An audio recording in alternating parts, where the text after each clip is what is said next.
Hyvää huomenta täältä La Selasta Espanjasta. Lähdetään tarkistamaan ainakin tämän Costa Blancan alueen kuuluisin nousu Colderrates lausumisesta en tiedä, mutta 6,5 kilsaa pitkä kakkoskategorian nousu, 5% keski-irkkyydellä ja kahvipaikkakin on luvassa ihan mielenkiintoinen. Tervetuloa mukaan!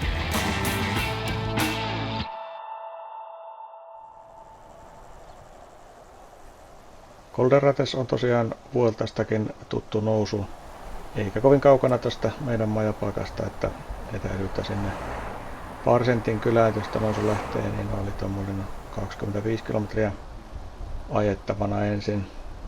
Mentiin sinne Predeguerin ja Urban kautta. Siinä välissä on yksi pikku nousukin ja aamu oli semmoinen harmaa, muutama vesipisarakin siinä saatiin niskaamme, mutta lämpötila oli vähän parikymppiä ja ei mitään sen isompia sateita ollut luvassa, niin uskallettiin lähteä mäkeä kohti. Tuommoisiin isoihin nousuihin ja varsinkin laskuihinhan ei niin kuin sateella oikein uskallaisi mennä, koska se renkaanpito sitten niissä mutkissa ei välttämättä ole enää niin kuin kuivalla kelillä.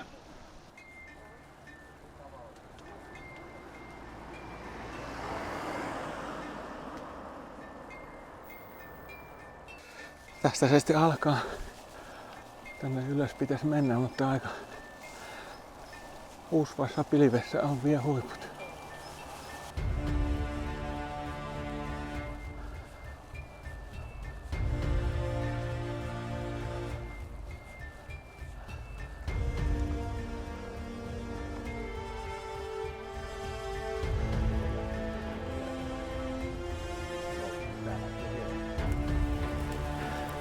Ei tämäkin näytä mitenkään paha ole. Toi oikeiden pyöräilijöiden vauhti tuommoisissa nousuissa on kyllä ihan jotain aivan käsittämätöntä, nimittäin mulla meni tuohon nousuun 6,5 kilsan nousu reilu puoli tuntia aikaa, että se nousun nopeus mulla tuommoisessa on luokkaa 10 kilometriä tunnissa. Niin katseltiin Stravasta, miten ammattilaiset tämän nousun ajaa, niin se on parhaimmillaan yli 30 keskari ylämäkeen, mikä on aivan käsittämätön.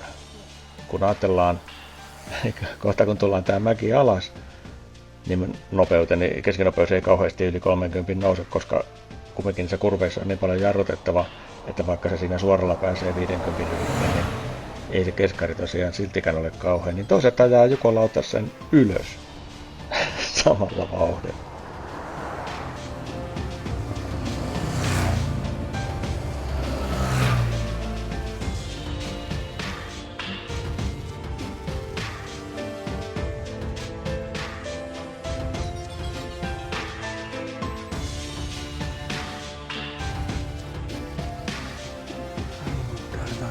Lakipisteessä.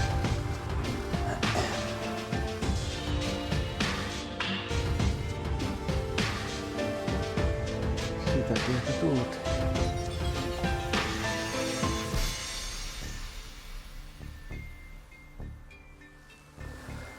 Ihan tarpeeksi oli mäkeä. Siinä meillä niinku vauhdikkaammat porukat laskee vielä tuonne vastapuolelle ja kiertää sitten pitemmän kautta kotiin, mutta me lähdetään ajan toi sama alaspäin.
Alaspäin tulo oli paljon sujuvampaa kuin ylösmeno, eli se kesti sitten semmoisen 10 minuuttia, jos ylös mentiin yli puoli tuntia.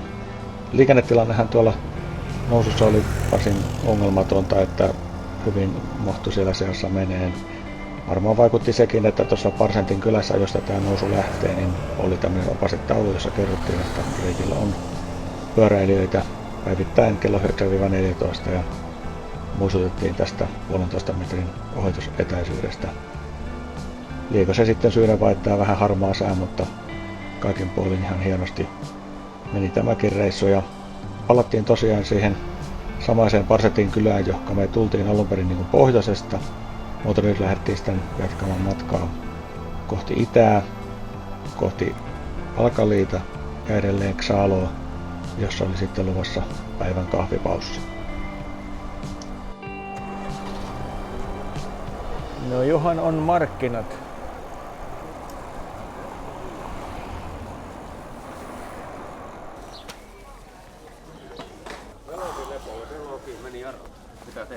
Sieltä loppu varmaan palat. Ei saakeli. Ei näissä mäissä vielä jarrutella. Näissä kilometreissä pitäisi jarruttaa. Täällä on pyöräilyteemainen kahvila. Täältä niitä löytyy varmaan 10 kunta. Kahvilassa oli tosiaan rekvisiittaa monelta vuosikymmeneltä, mutta sieltä löytyi myöskin hyvä myymälä, oli paitsi tekstiileitä, niin myöskin ihan varaosia ja komea huoltopistekin. Ja sieltähän me sitten tietysti tähän pyörään, josta jarrut oikutteli, niin hommattiin uudet jarrupalat. Kysyttiin, olisiko he voinut ne vaihtaa, mutta jostakin syystä hän selitti jotain ilmaamistarpeesta palojen vaihton yhteydessä, joka ei ihan mennyt mulle lävitse, mutta tyydyttiin sitten siihen, että otettiin palat mukaan ja vaihdetaan ne sitten myöhemmin itse ja mennään hotellille takaisin vähän takajarrua säästellen sitten sen pyörän osalta. Meidän matka jatkui tuosta Xalosta Livarin kylään siinä naapurissa, josta lähti tämmönen todella kaunis hieno laskuosuus tämmöiseen laaksoon, mutta toi päällyste tuossa tiellä oli, en tiedä mitä siinä oli oikein tapahtunut, se oli siis tämmönen niinku pompponen, se oli ehjä, ei siinä juurikaan niinku mitään painaumia näkynyt, mutta se oli vaan epätasainen se asfaltin pinta, jos näkee, vaikka tuossa nyt on vakautus tuossa kamerassa, niin näkee tuosta mun ohjaustangosta, niin kuinka se kuvan suhteen hypyttää koko ajan.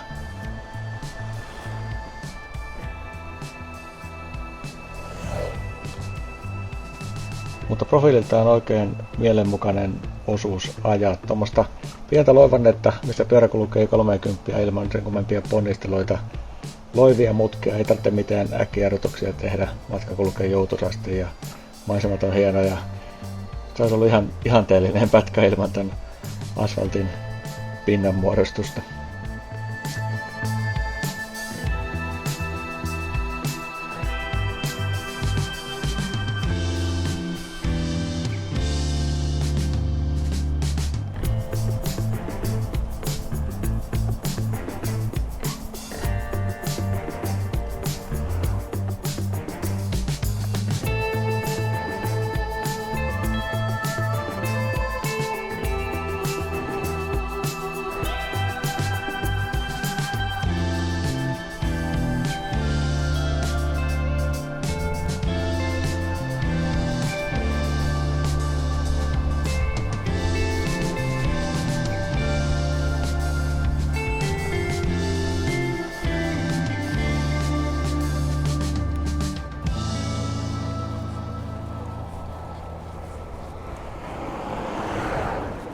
Olisi ollut hieno mäki, mutta ihan järkyttävä toi pinta.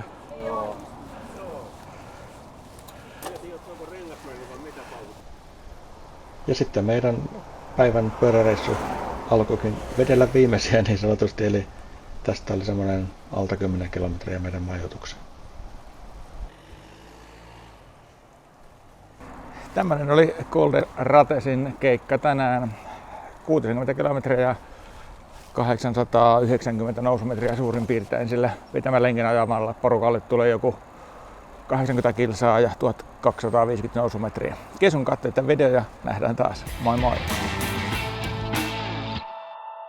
Siinä pyörätallella viestä laitettiin ne reisusta ostetut palat siihen kyseiseen pyörään, niin katsottiin niitä vanhoja, niin se oli oikeasti niin kuin vaan irronnut se kitkapinta siitä jarrupalan rungosta, että toinen pala oli vielä ihan melkein uutta vastaava ja toisesta se oli vallan pudonnut pois, että kuulostaa aika vakavalta.